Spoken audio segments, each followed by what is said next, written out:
Picture this. It's 1940. The skies over Britain are ablaze with dogfights. The fate of the free world hangs in the balance. And among the brave pilots defending their homeland, one stands out, not for his experience, not for his rank, but for his age. He was just 18 years old. 18, an age when most young men today are figuring out college majors or their first jobs. But this young man, he was flying one of the most sophisticated fighter aircraft ever built, engaging enemy fighters at 400 miles per hour, making split-second life-or-death decisions at 20,000 feet. His name has been lost to the popular history books, overshadowed by the famous aces, but his story is one of raw courage, breathtaking skill, and the kind of determination that defined an entire generation. Today, we're going to uncover the extraordinary tale of Britain's youngest Spitfire pilot, a boy who lied about his age, defied the odds, and became a symbol of everything the RAF stood for during its darkest hour. If you're fascinated by untold stories of World War II heroism, hit that subscribe button right now, because this channel is dedicated to bringing you the stories that Hollywood forgot. The year was 1939 when everything changed. A teenager from a modest family in Kent, let's call him Jeffrey, a composite of several young pilots who fit this profile, watched the newsreels with growing anxiety. Germany had invaded Poland. Britain had declared war. And Jeffrey knew with absolute certainty that he had to do something. But there was a problem. He was only 16 years old. The RAF required pilots to be at least 18. So what did he do? He did what countless other brave young men did in that era. He lied. With a forged birth certificate obtained through a sympathetic older friend, Jeffrey walked into an RAF recruitment office in early 1940 and enlisted. The recruiting officer, perhaps suspicious but desperate for pilots after the losses in France, chose to look the other way. Britain needed pilots, badly. The training was brutal and compressed. Normally, it would take years to fully train a fighter pilot, but this wasn't a normal time. The Luftwaffe was preparing to launch the largest air campaign in history, and Britain had perhaps months, maybe only weeks, to prepare. Jeffrey found himself cycling through basic training, initial flight instruction, and advanced combat tactics at a pace that would be considered reckless in peacetime. But there was no peacetime. There was only survival. He first touched the controls of a Spitfire on a gray morning in June 1940. For those who don't know, the Supermarine Spitfire wasn't just an aircraft, but it was a masterpiece of engineering, a symbol of British ingenuity and defiance. With its elliptical wings, powerful Rolls-Royce Merlin engine, and 8 303 Browning machine guns, it was the most advanced fighter plane in the world. It was also notoriously difficult to fly. The cockpit was cramped, the controls were sensitive, and landing one without proper training could, and often did, prove fatal. Jeffrey's instructor, a battle-worn flight lieutenant who'd survived the disaster at Dunkirk, watched as the teenager climbed into the cockpit for the first time. "She's a lady," the instructor told him. "Treat her with respect, and she'll keep you alive. Get cocky, and she'll kill you faster than Jerry ever could." The engine roared to life with that distinctive Merlin growl, a sound that still gives history enthusiasts chills today. Jeffrey's hands trembled slightly on the stick as he taxied down the grass airfield. Then, throttle forward, the Spitfire leapt into the sky as if eager to fly. In that moment, 18,000 feet above the English countryside, Jeffrey wasn't a boy anymore. He was a fighter pilot. His first combat sortie came sooner than anyone expected. It was July 10, 1940, the date historians mark as the beginning of the Battle of Britain. Jeffrey had logged barely 20 hours in a Spitfire when the scramble bell rang. German bombers escorted by Messerschmitt fighters were crossing the channel. Every available aircraft had to get airborne. Every available pilot had to fight. Before we continue with what happened next, if you're enjoying this story, do me a favor. Hit that like button. It helps the YouTube algorithm show these forgotten stories to more people who appreciate real history. Jeffrey's squadron commander kept him in the rear of the formation, the safest position for an inexperienced pilot. But in aerial combat, there are no safe positions. The Spitfires climbed hard, racing to altitude to meet the incoming raiders.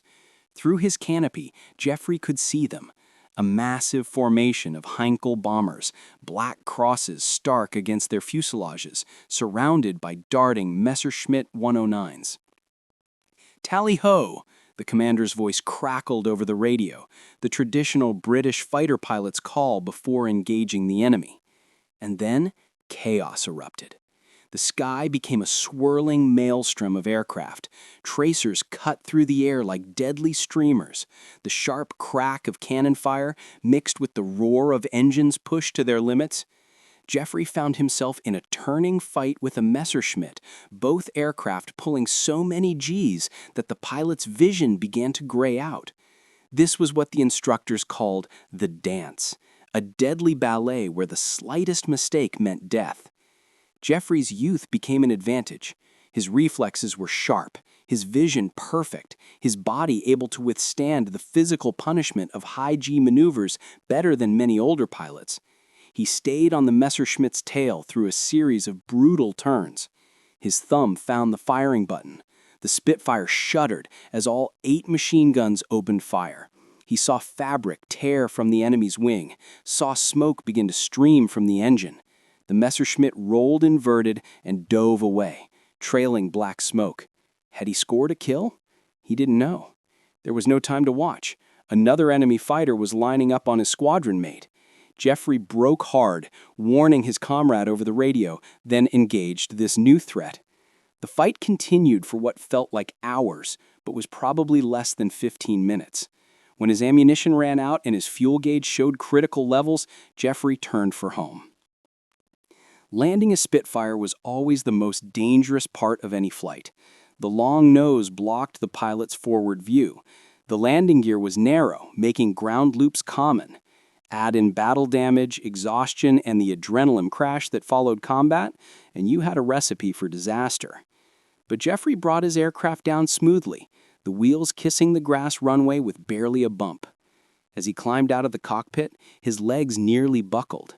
The ground crew rushed over, counting the bullet holes in his aircraft's fuselage. 7. 7 times he had been hit and hadn't even known it. The armor plate behind his seat had stopped at least 2 rounds that would have killed him. That night, in the pilot's ready room, the squadron gathered to debrief. They'd lost 2 pilots, good men, experienced men. But they'd also turned back the raid, scattering the bomber formation and claiming 5 confirmed kills. Jeffrey's Messerschmitt was marked as probable, not enough evidence for a confirmed kill, but enough to suggest he'd damaged it severely. The commander pulled him aside afterward. "How old are you really, son?" he asked quietly. Jeffrey's throat got dry. This was it. He'd be kicked out of the squadron, sent home in disgrace. 18, sir, he managed. The commander studied him for a long moment, then nodded slowly. Right. 18. And if anyone asks me, that's what I'll tell them too. He clapped Jeffrey on the shoulder. You did well up there today. Damned well. We need pilots like you. Over the next weeks, Jeffrey flew mission after mission. The Battle of Britain intensified. The Luftwaffe threw everything they had at Britain's air defenses, trying to break the RAF and clear the way for Operation Sea Lion, the planned invasion of Britain. If the RAF fell, Britain would fall. And if Britain fell, the light of freedom in Europe would be extinguished, perhaps forever. This was the crucible that forged Jeffrey and thousands like him. They flew multiple sorties per day, sometimes 4 or 5 missions between dawn and dusk. They slept in their flight suits, ready to scramble at a moment's notice. They ate when they could, caught sleep when they could, and processed grief when they could, which is to say, rarely. Friends died. Mentors died. The boy who bunked next to you would be there at breakfast and gone by dinner. His Spitfire a smoking crater in a farmer's field. But they kept flying. They kept fighting. Because they knew what was at stake. This wasn't just about Britain. It was about civilization itself, about whether freedom or tyranny would shape the future of the world. Jeffrey's tally grew. 3 confirmed kills, then 5, then 7. He developed a reputation as a deadly shot and a natural pilot. Other squadron members, many of them 5 or 10 years older, looked to him with respect. Age didn't matter up there. Only skill, only courage, only the willingness to face death every time you climbed into the cockpit. But there was a cost. Jeffrey started having nightmares. He'd wake up in cold sweats, reliving the moment he'd seen a fellow pilot's Spitfire explode in midair. The image of the parachute that never opened burned into his memory. He developed a nervous habit of checking his parachute straps obsessively before every flight. The flight surgeon noticed, but said nothing. They were all on edge. They were all traumatized. But they were all that stood between Britain and defeat. We're going to pause here, but trust me, you won't want to miss what happens next. In part 2, we're going to dive deep into Jeffrey's most harrowing mission, the day everything changed, and the moment when his youth almost became his undoing. Make sure you keep watching. The autumn of 1940 brought a shift in the battle. The Luftwaffe, unable to destroy the RAF in daylight, switched to night bombing, the Blitz. London burned. Coventry was devastated. But the daylight raids continued, and so did the desperate air battles. Jeffrey, now 19 but still officially 18 on his service record, had become one of the squadron's most reliable pilots. He'd survived the summer that killed so many. He'd proven himself in the crucible of combat. But his greatest test was still to come. In part 2, we'll explore that test and reveal how the youngest Spitfire pilot became one of the Battle of Britain's unsung heroes. Welcome back to the second part of our series on Britain's youngest Spitfire pilot. If you missed part 1, go back and watch it now, because what we're about to cover builds on that foundation in ways you won't want to miss. And if you're already here, ready for more, then buckle up. This is where Jeffrey's story takes a turn that will leave you breathless. Before we dive in, quick reminder, if you're loving these deep dives into forgotten World War II stories, smash that subscribe button and ring the bell. We post new content every week, and trust me, you don't want to miss what's coming. September 15th, 1940. This date would later be commemorated as Battle of Britain Day, the moment when the tide truly turned against the Luftwaffe. But for Jeffrey, it started like any other morning during that brutal summer and autumn. He woke at dawn in the dispersal hut, his flight suit already on, his boots laced tight. The smell of strong tea and cigarette smoke filled the air. Outside, ground crews were already working on the Spitfires, checking oil levels, refueling, rearming the guns, patching bullet holes from yesterday's fights. Jeffrey had now been in combat for over 2 months. In that time, he'd flown 73 operational sorties. 73 times he'd climbed into a Spitfire and gone hunting for the enemy. 73 times he'd returned, though not always unscathed. His aircraft had been hit more times than he could count. He'd made 3 forced landings due to battle damage. Once, he'd limped home on a sputtering engine with half his tail shot away, the Spitfire barely controllable. But he'd survived. Many of his friends hadn't. The squadron had lost nearly half its original pilots. Fresh-faced replacements arrived every week, some with barely 30 hours in Spitfires.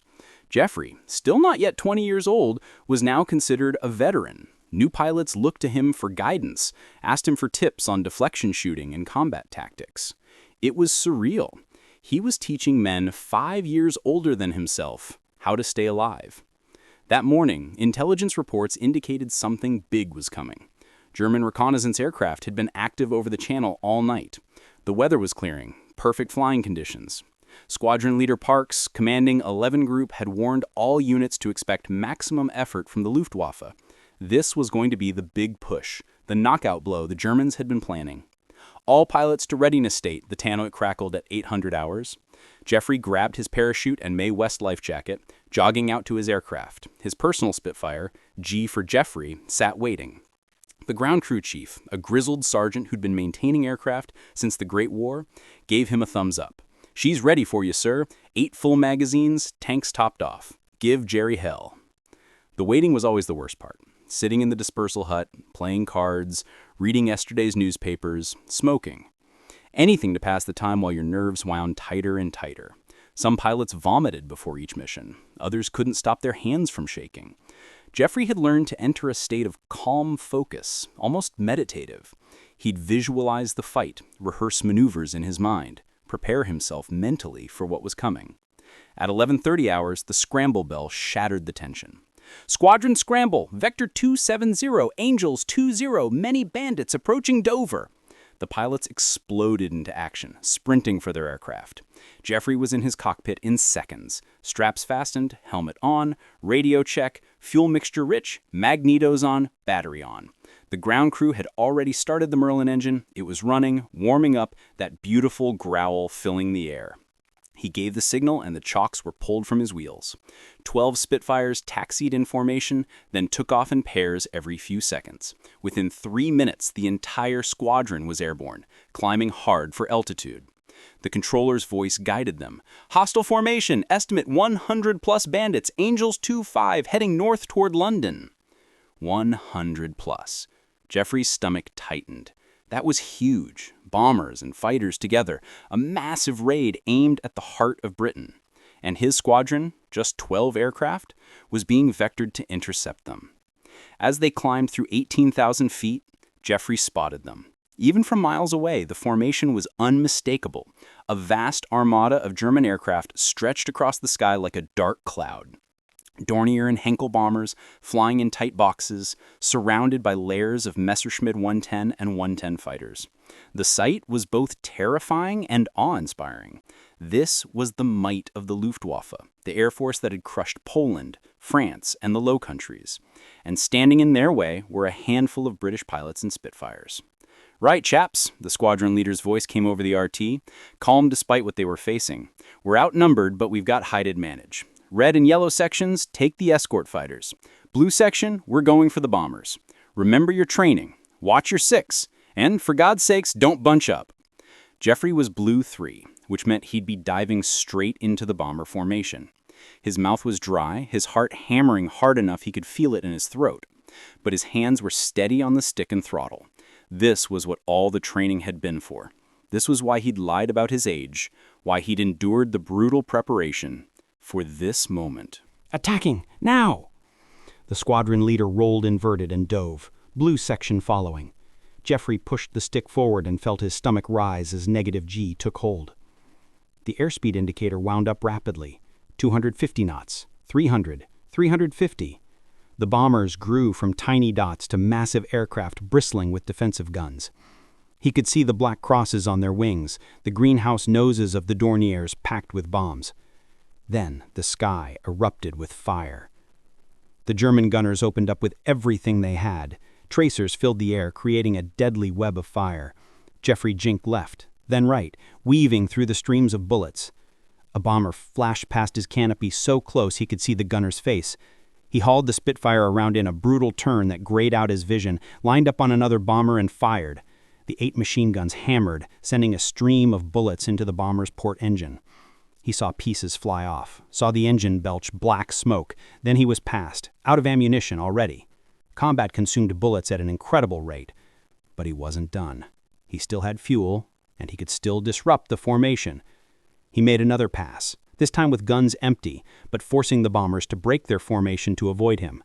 Chaos worked in the defenders' favor. A scattered formation couldn't bomb accurately. As he pulled up from the attack, Jeffrey saw something that made his blood freeze.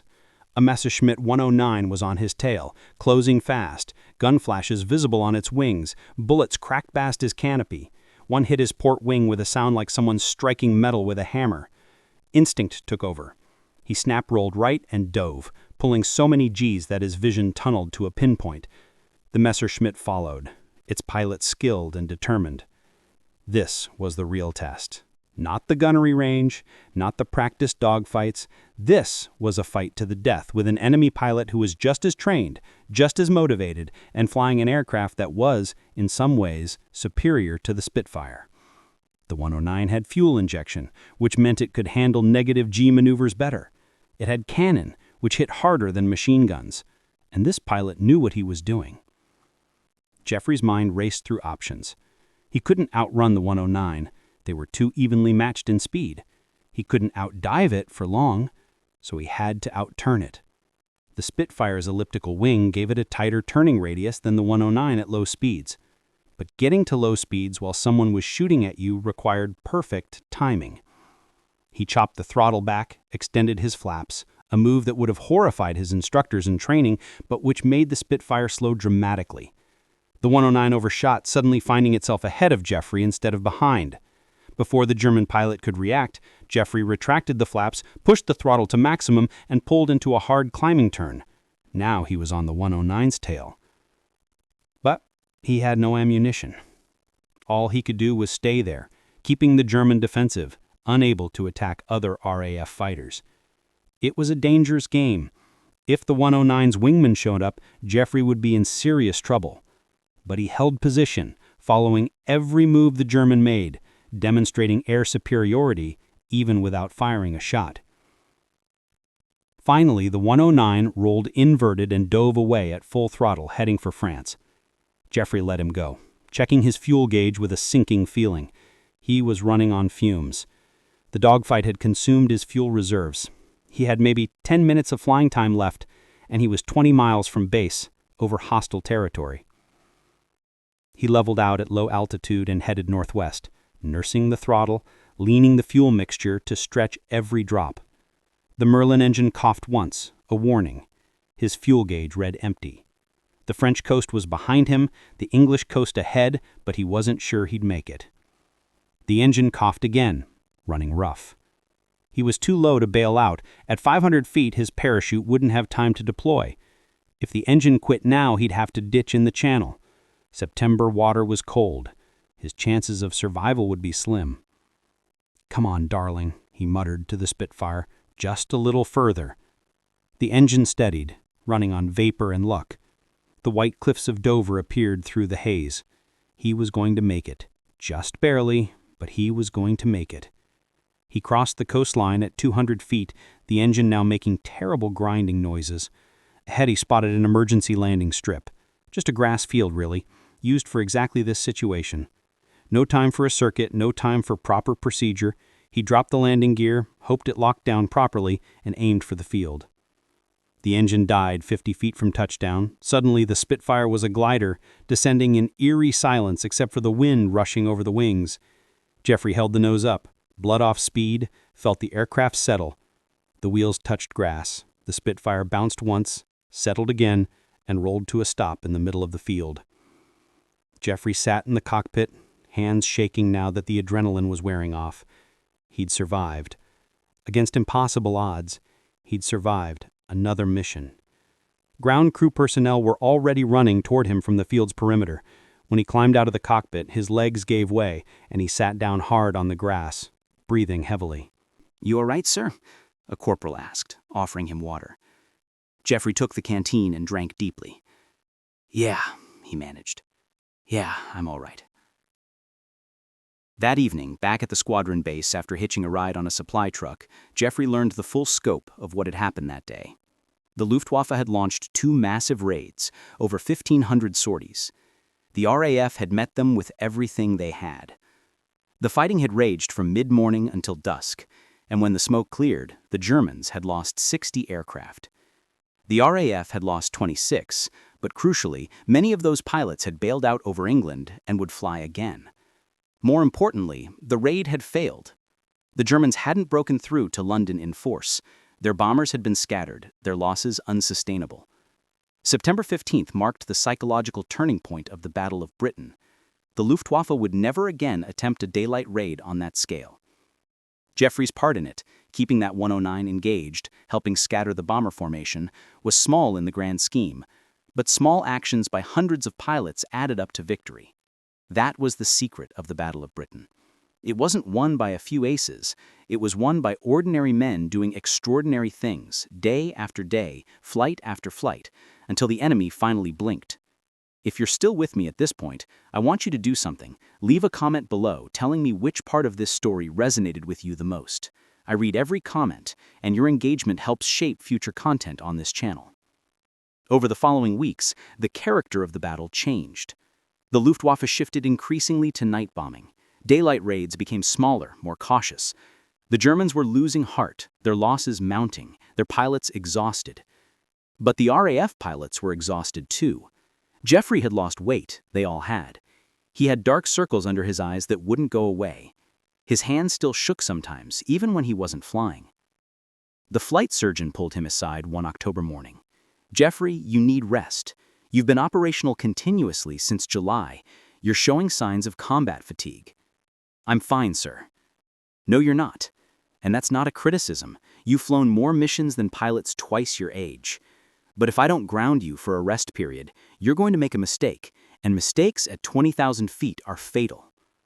Jeffrey wanted to argue, but he knew the surgeon was right. He'd seen it happen, experienced pilots making basic errors because they were too tired to think straight. So he accepted a 2-week rest leave, his first time off since the battle began. He went home to Kent to his family, who barely recognized the young man who walked through their door. He'd left as a boy. He'd returned to something else, hardened, aged beyond his years, carrying memories that would never fully leave him. His mother cried when she saw him. His father, a great war veteran, looked at him with understanding that needed no words. Those 2 weeks at home were strange. The world seemed surreal after the intensity of combat. People complained about rationing, about the blackout, about minor inconveniences. Jeffrey wanted to scream at them. Didn't they know what was happening? Didn't they understand that their freedom hung by a thread, maintained by a few thousand young men fighting and dying in the skies above? But he said nothing. He smiled. He ate his mother's cooking, and he walked through familiar streets and tried to remember who he'd been before the war. It was impossible. That person was gone, replaced by someone who'd seen friends die, who'd killed men he'd never met, who carried the weight of survival guilt. Why am I alive when so many better men are dead? When he returned to the squadron in November, the battle was essentially over. The Luftwaffe had failed. Britain had survived. Hitler postponed Operation Sea Lion indefinitely. It would never be launched. The young pilots of the RAF had achieved something remarkable. They'd defeated the supposedly invincible German war machine.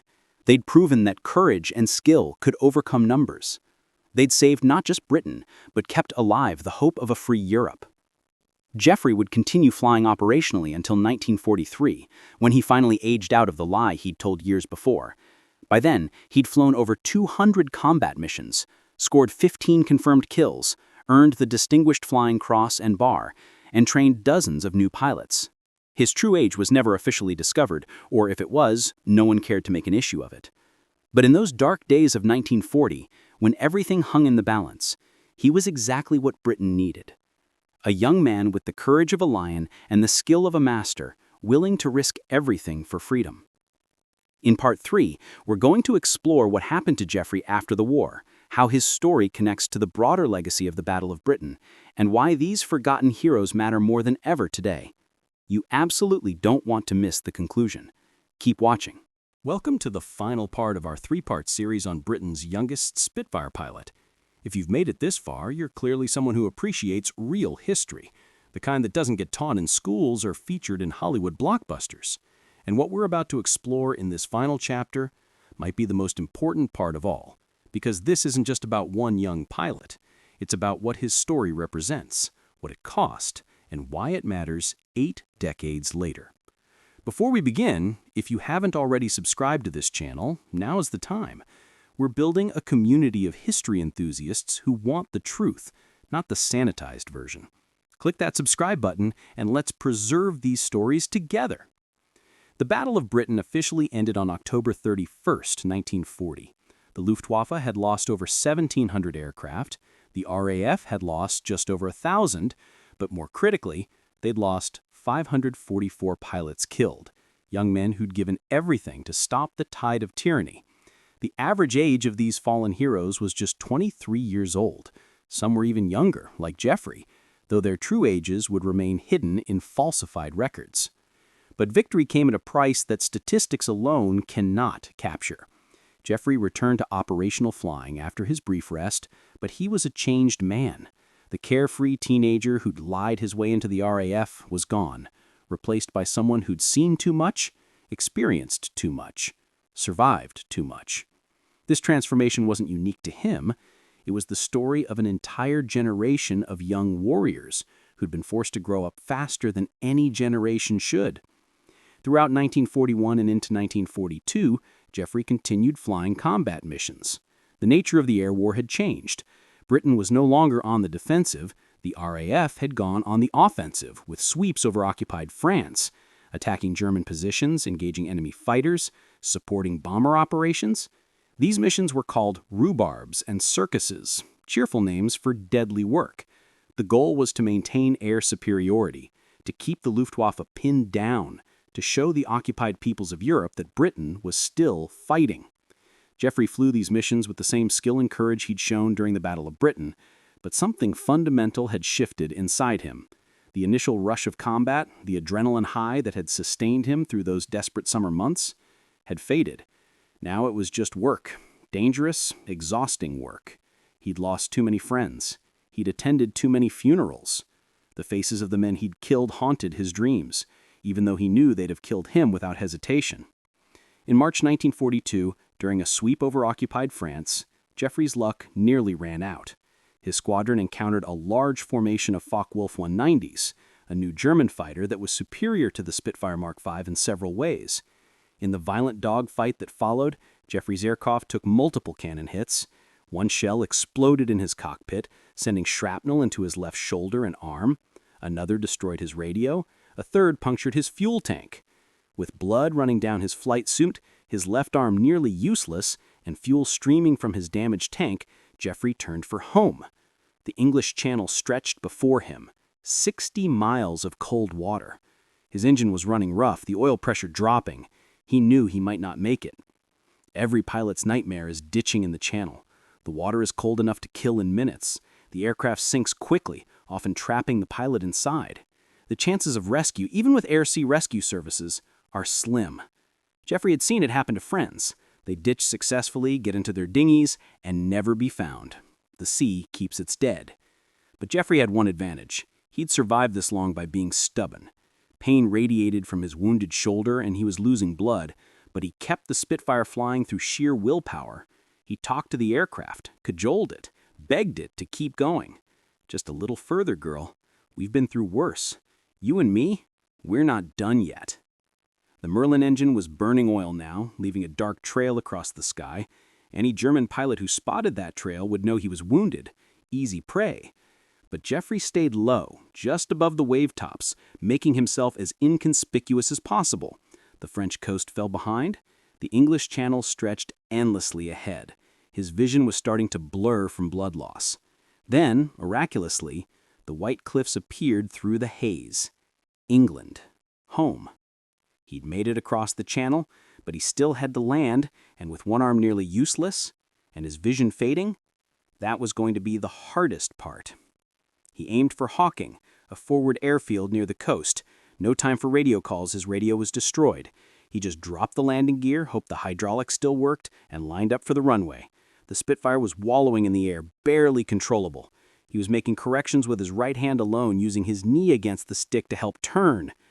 The touchdown was rough. He hit hard, bounced, came down again, but the landing gear held. The Spitfire rolled to a stop on the runway, engine finally dying with a sound like a death rattle. Fire trucks and ambulances were already racing towards him. Jeffrey tried to climb out of the cockpit and collapsed. The ground crew caught him before he fell. "Easy there, sir. We've got you. You're home. You're safe." He spent 6 weeks in hospital recovering from his wounds. The shrapnel had fractured his shoulder blade and severed several muscles. The doctors told him he was lucky. Another inch to the right, and it would have hit his spine. As it was, they weren't sure if he'd ever regain full use of his left arm. For a fighter pilot, that could mean the end of his career. But Jeffrey was young, and young bodies heal. Through painful physical therapy, he gradually regained function in his arm. By summer 1942, he was cleared to return to flying status. However, the RAF had other plans for him. His combat record, combined with his experience training new pilots, made him valuable as an instructor.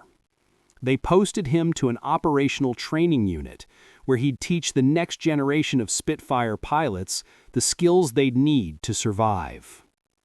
Jeffrey protested. He wanted to return to operations, to his squadron, to the fight.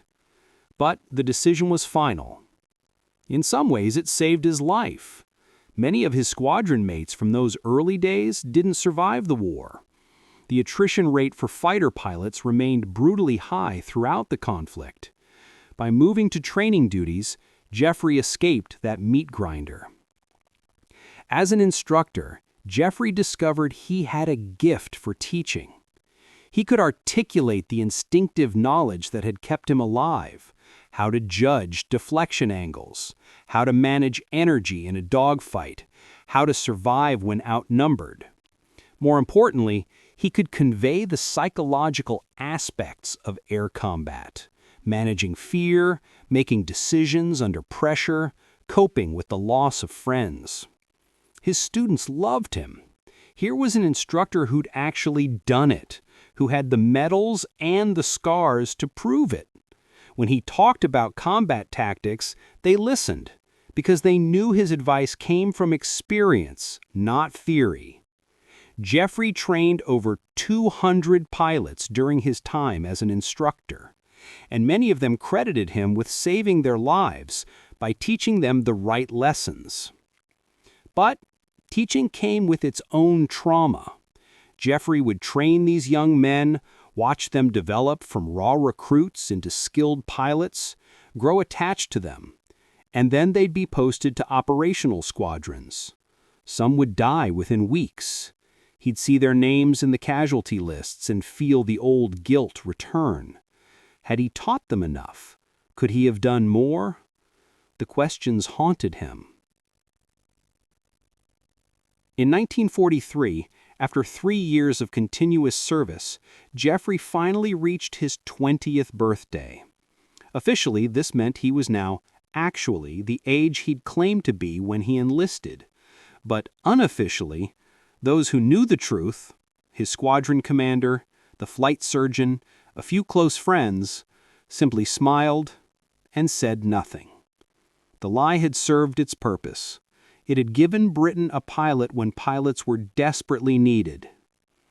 As the war progressed, the tide turned decisively in the Allies' favor. D-Day came in June 1944, and Jeffrey watched from England as aircraft streamed south to support the invasion.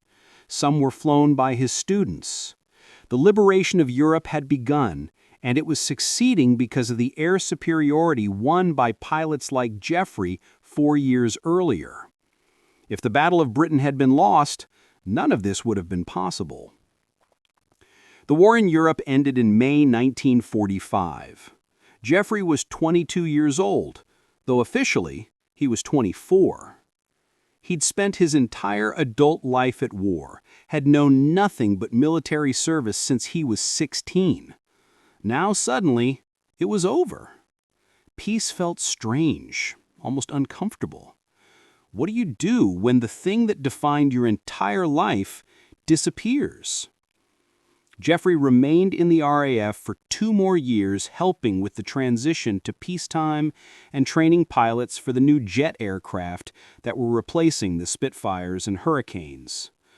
But his heart wasn't in it anymore.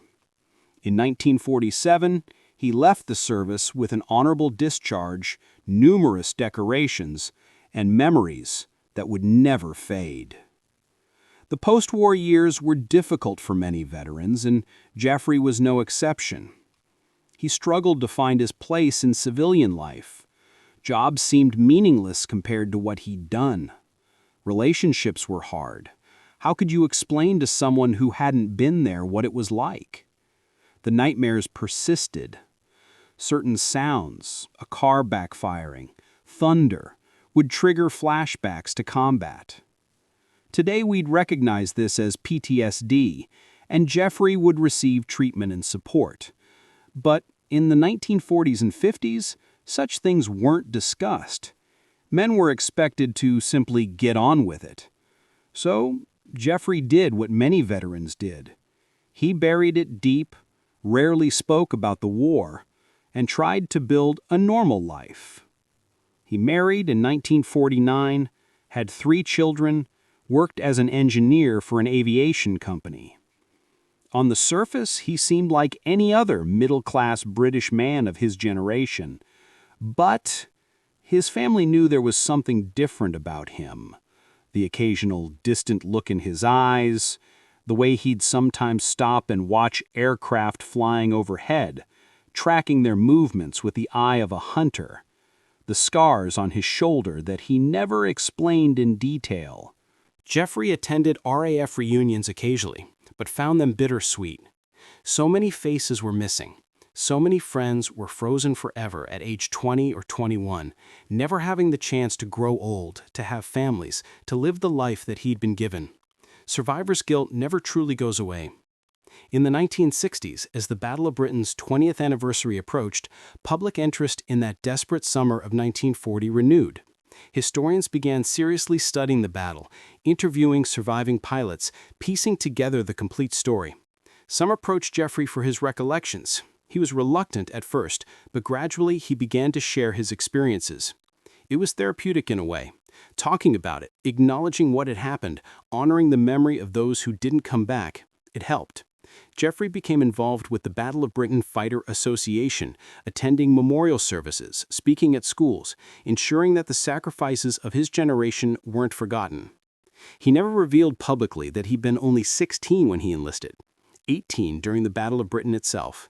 That secret went with him to the grave when he passed away in 1998 at the age of 75. But his family knew, and a few old RAF friends knew, and now, through stories like this, you know. Jeffrey's story isn't unique. There were others like him, young men who lied about their age because they felt compelled to serve, because they couldn't stand by while their country fought for survival. Some of these boys became heroes. Some died before they turned 20. All of them sacrificed their youth on the altar of freedom. What makes Jeffrey's generation so remarkable wasn't just their courage in combat.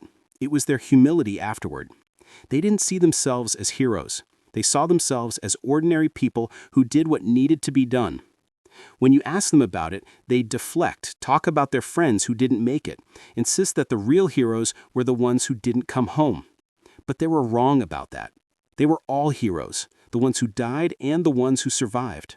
They faced overwhelming odds, endured unimaginable stress, and kept fighting day after day until victory was won.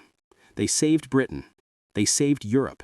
They saved the world from a darkness that would have consumed everything.